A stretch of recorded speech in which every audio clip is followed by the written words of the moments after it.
Welcome once again to Stay Alive with Church Alive. And this is your host and president of Church Alive Development Corporation. Yes, and the proud pastor of Church Alive Community Church. And once again, we're here to bring you a holistic approach to the gospel because God is not only concerned about our physical needs, spiritual needs, but our physical needs as well. And over the 30 years that we've brought you quality information, resources, and services, we know that you have been blessed. But this particular program is a very special program to me because we're right at this point. This is February and we're celebrating Black History Month. And I'm proud that in the Birkett family, we have many achievers. And we're going to introduce you to one of those achievers. And we're going to also introduce you to the son of that achiever. And he's also an achiever.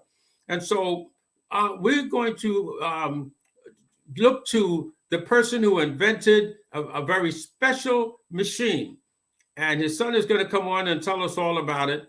And so without any further ado, I want to introduce Earl A. Birkett Jr.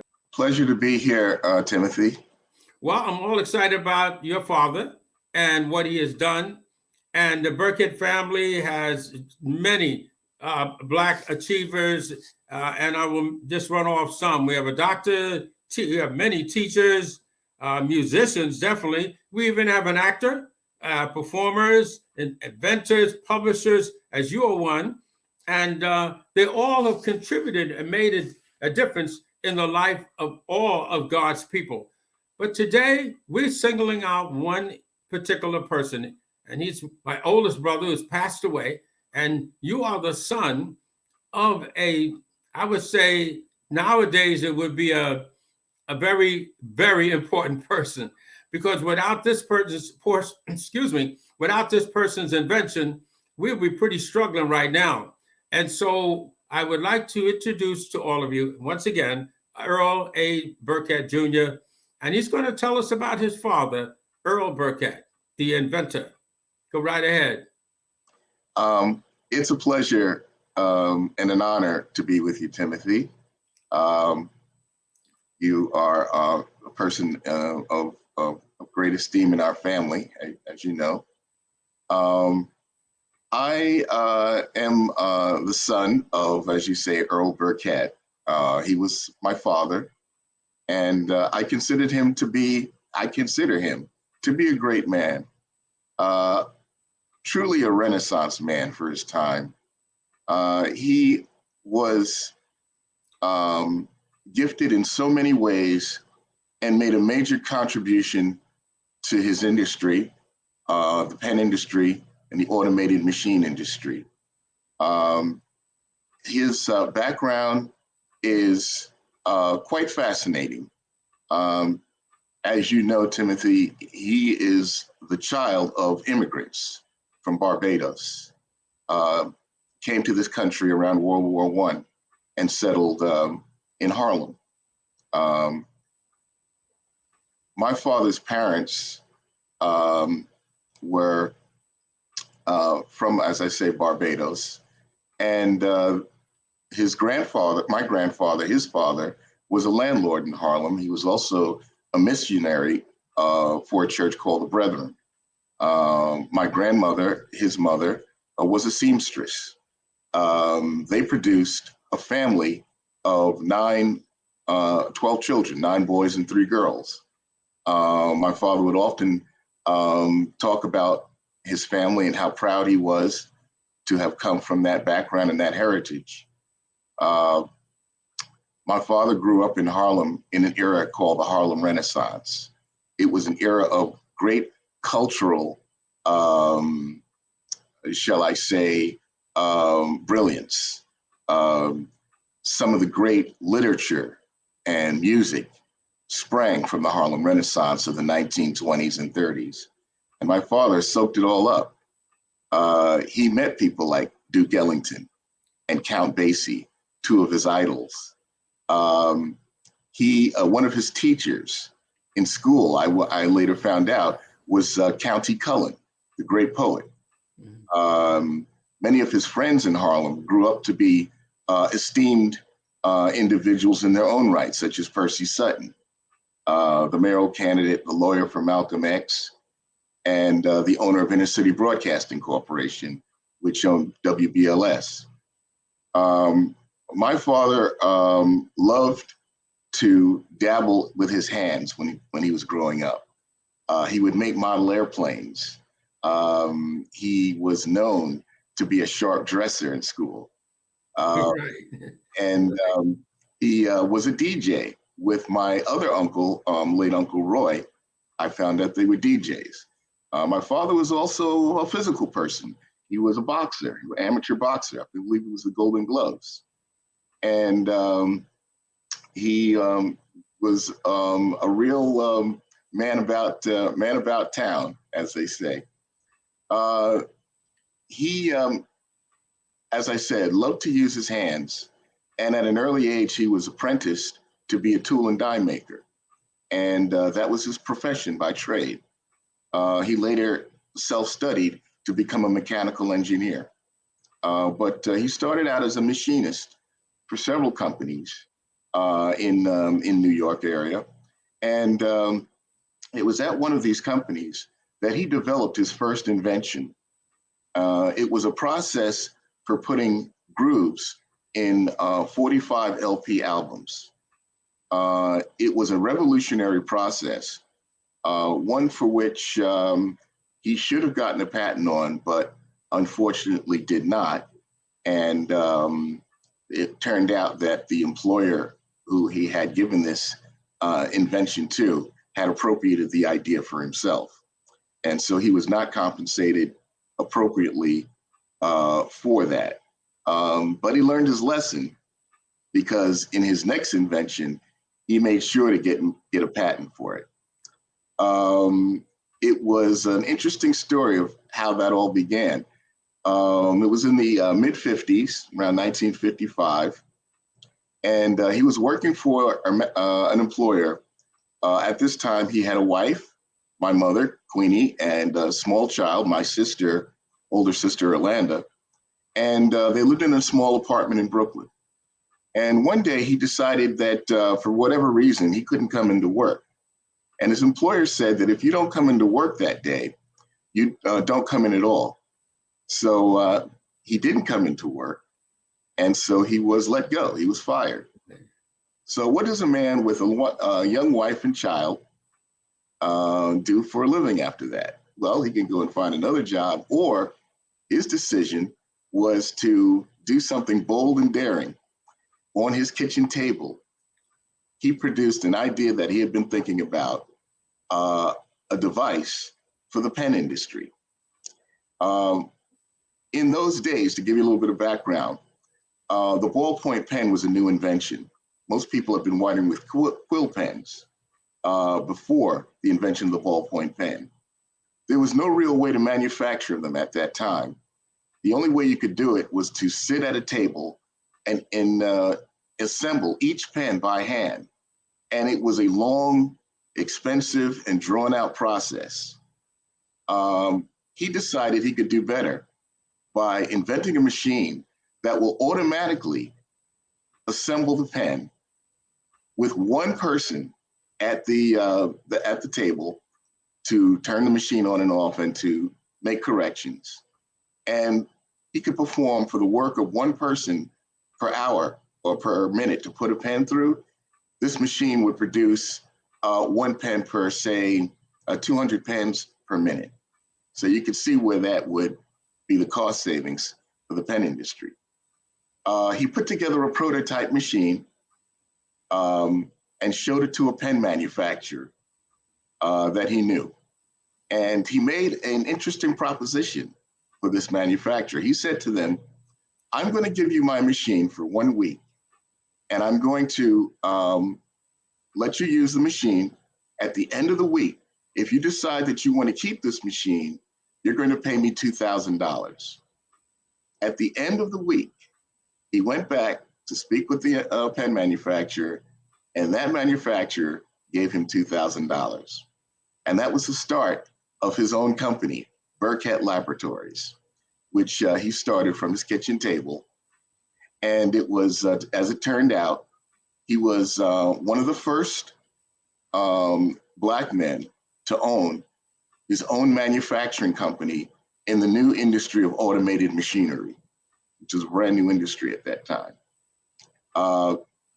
He went on to sign up a major pen company, Big Pen Company in Waterbury, Connecticut, the largest maker of ballpoint pens in the world.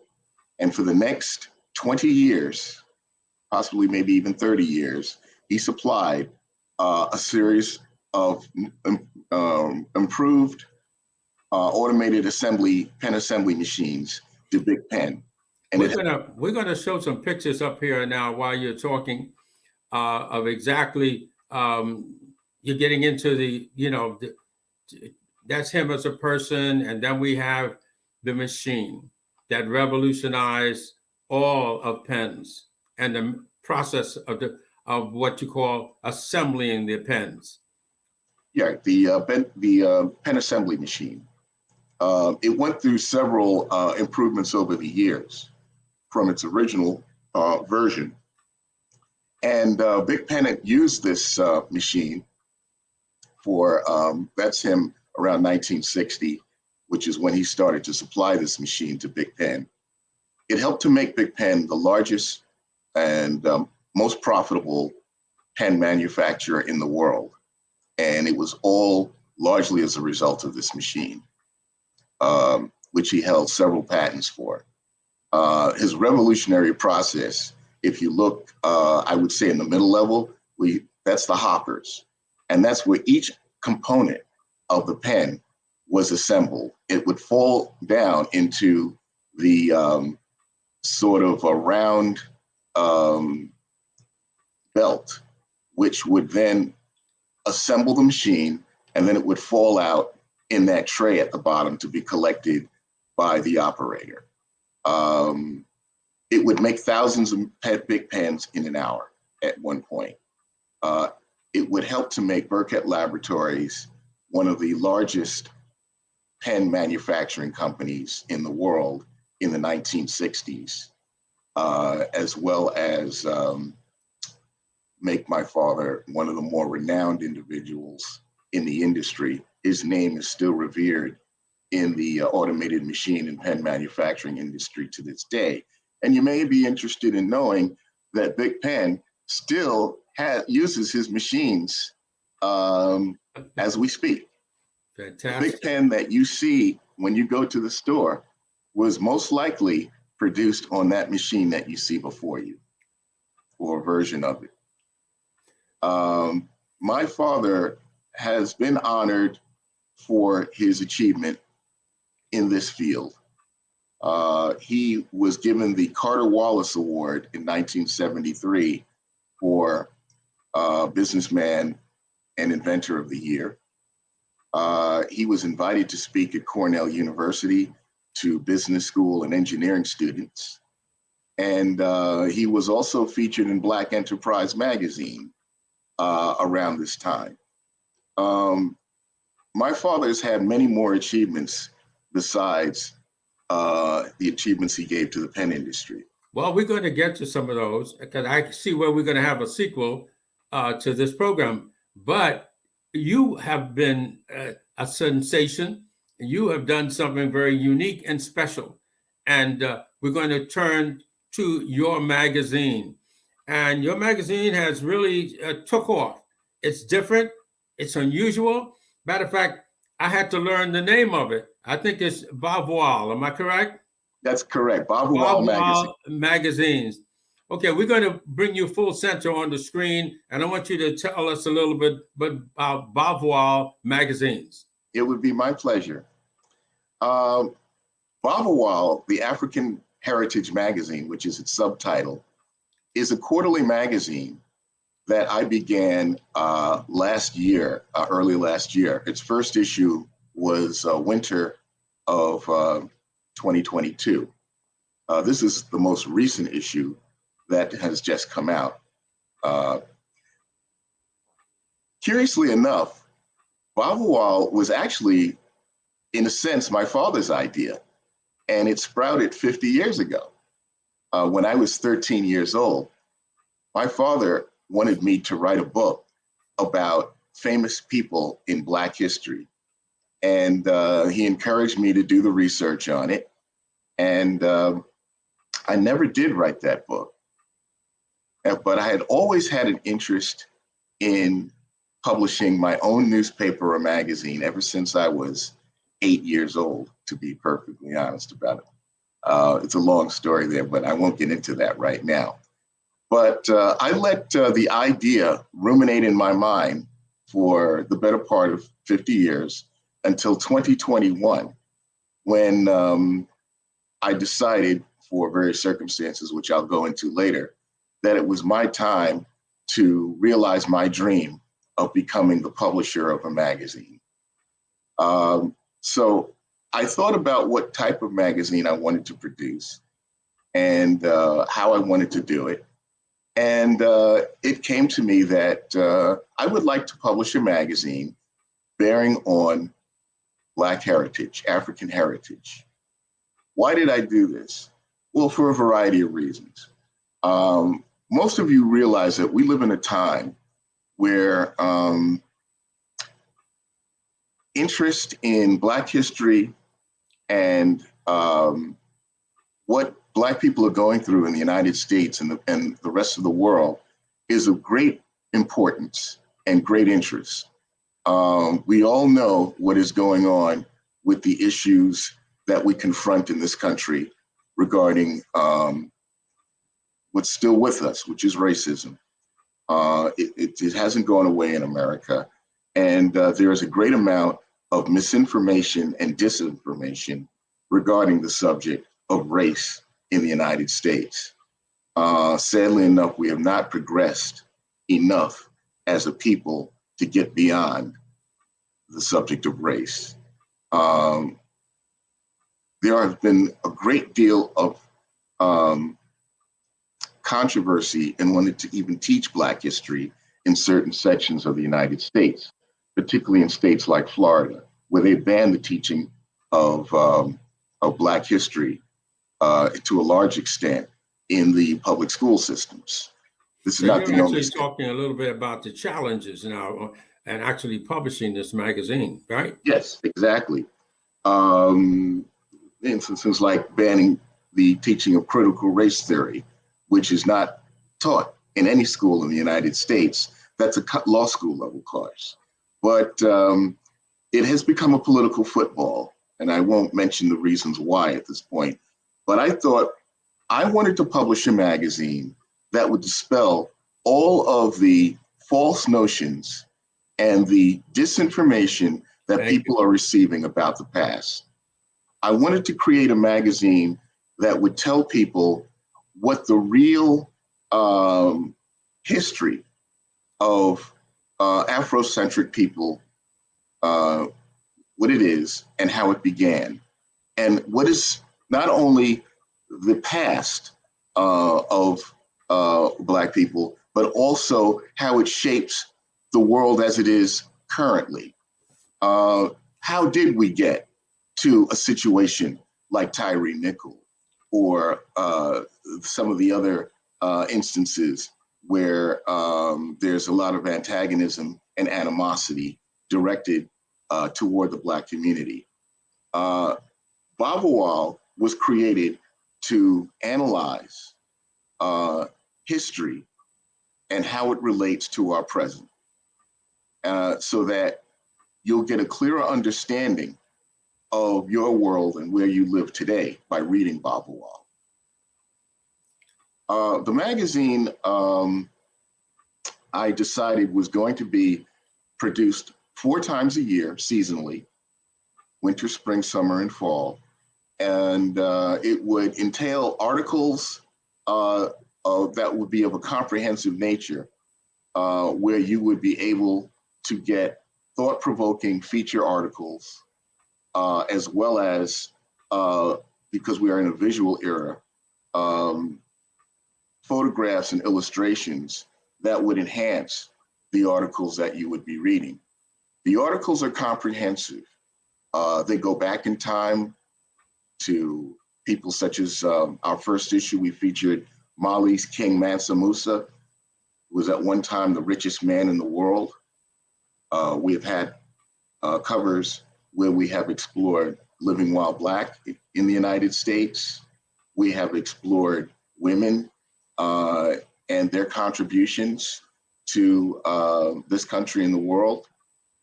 We have explored the Black patriot, the Black soldier.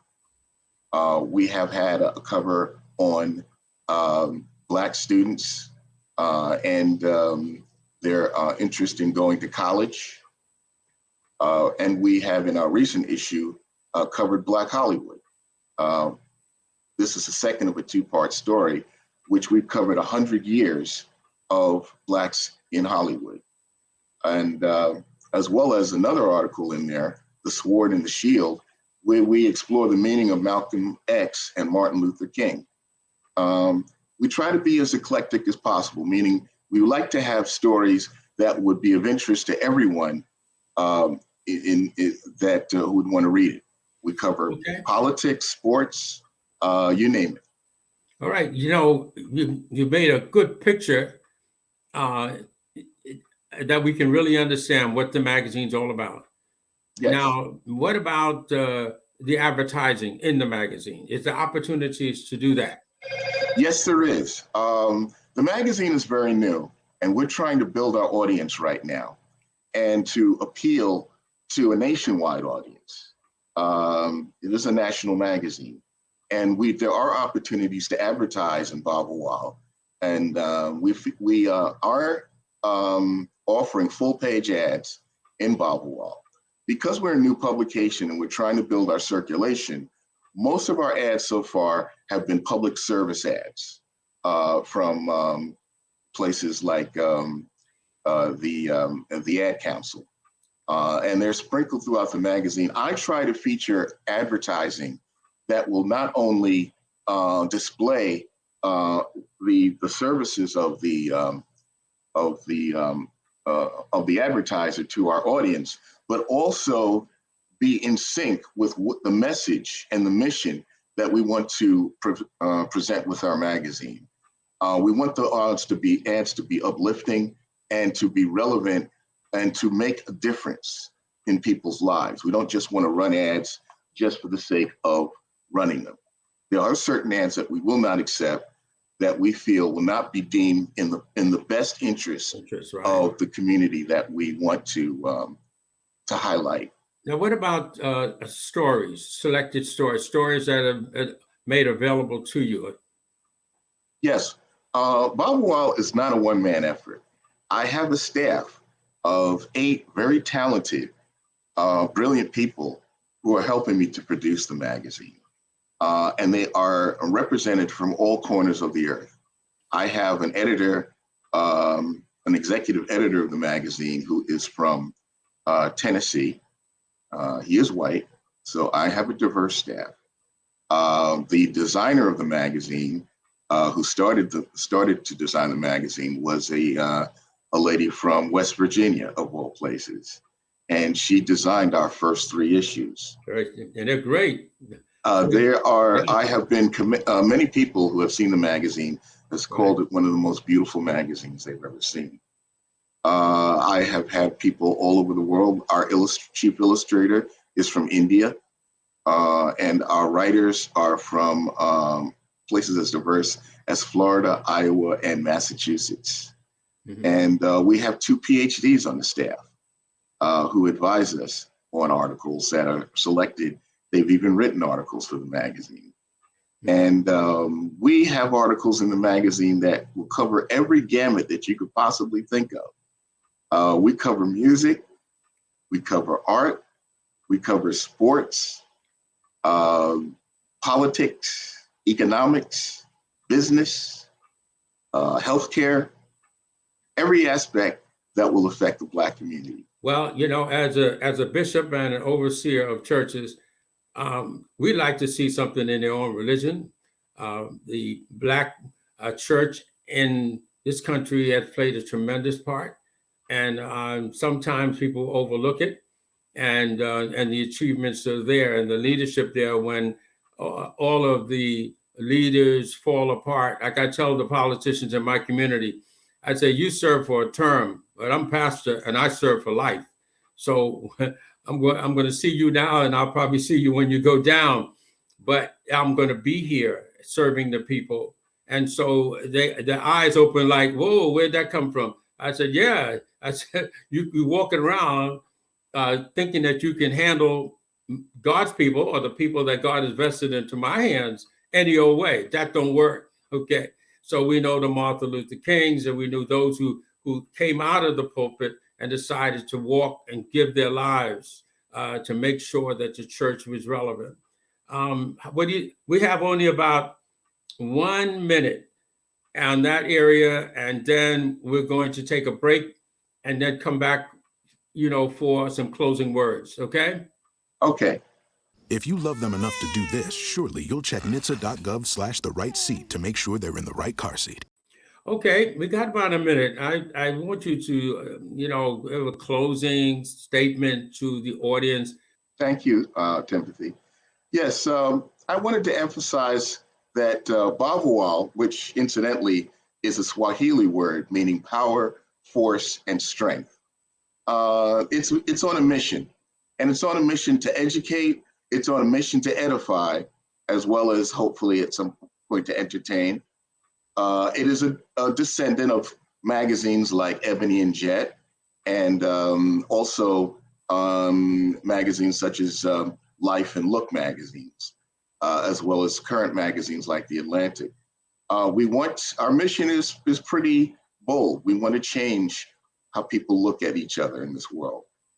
And I believe that BAVUAL, in its first year, has accomplished that. I wanted to make one point, is that one of the reasons why I also wanted to do this is, as you know, Timothy, my health has been in decline in recent years, and I have had several series of health scares, and I thought that I wanted, it makes you think. It makes you think about your future and what you want to leave in this world. Mm-hmm. And I thought that in the time that's left to me, I wanted to leave BAVUAL magazine. I wanted to leave a mark where I could help to make this world a better place than what Earl, you have done just that. I want to thank you for allowing us to come into your homes. And I trust that you will always know that we love you, the Birkett family, with the love of the Lord. God bless you. Until next time. Trials will come on every side, but in Him